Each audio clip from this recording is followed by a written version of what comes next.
इस वक्त एक बड़ी खबर आ रही है। इस वक्त की बड़ी खबर आपको बता दें कि पठानकोट हमले की इनसाइड स्टोरी सामने आ चुकी है। सूत्रों के मुताबिक जैश ए मोहम्मद के 6 आत्मघाती आतंकी 30 जनवरी को गुरदासपुर से लगी सरहद से भारत की सीमा में दाखिल हुए।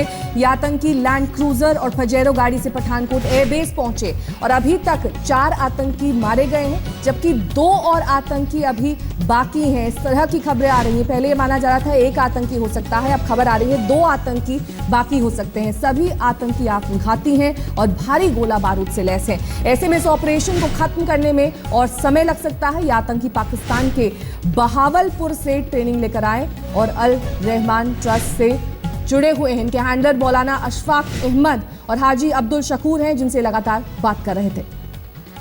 मंजीत नेगी हमारे संवाददाता तमाम जानकारी के साथ हमारे साथ जुड़ गए हैं। मंजीत, क्या जानकारी, अब एडिशनल इनपुट्स क्या मिल पाए हैं इस हमले के बारे में? देखिए नेहा, ये बात साफ हो गई है कि कुल मिलाकर 6 आतंकी 30 तारीख को भारत की सरहद में घुसे थे।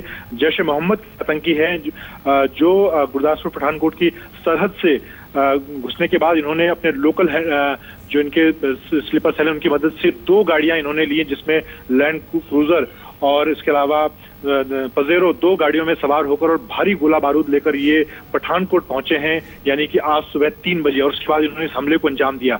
हालांकि खुफिया एजेंसियां और जो केंद्र की एजेंसियां हैं लगातार इनकी गतिविधि पर नजर रख रही थी और इनको टारगेट दिया गया था।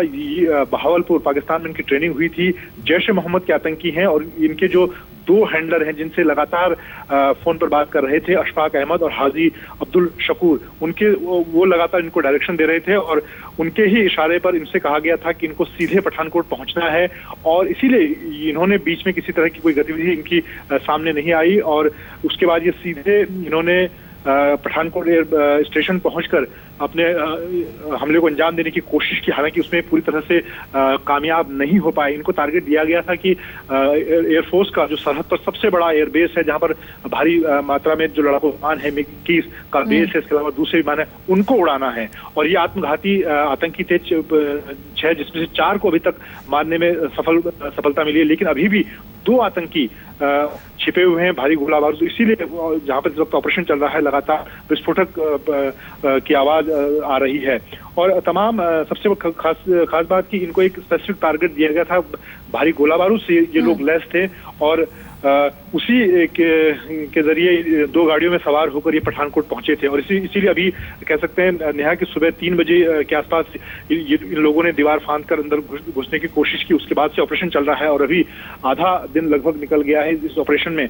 और जो सूत्र बता रहे हैं हमारे कि उसमें वक्त लग सकता है। और यहाँ पे अहम बात है कि जो NSA अजीत डोभाल, उन्होंने कल देर रात तक इस बात को लेकर बैठक की और वायुसेना के जो पश्चिमी कमान के प्रमुख हैं एयर मार्शल AB देव, उनको कल रात को ही रवाना कर दिया आला अधिकारियों के साथ गुरदासपुर में। इसके अलावा NSG की टीम को भेजी गई, पंजाब पुलिस को अलर्ट किया गया। हालांकि इसके बावजूद जो 6 आतंकी हैं वो घुसने में कामयाब रहे एयरफोर्स स्टेशन।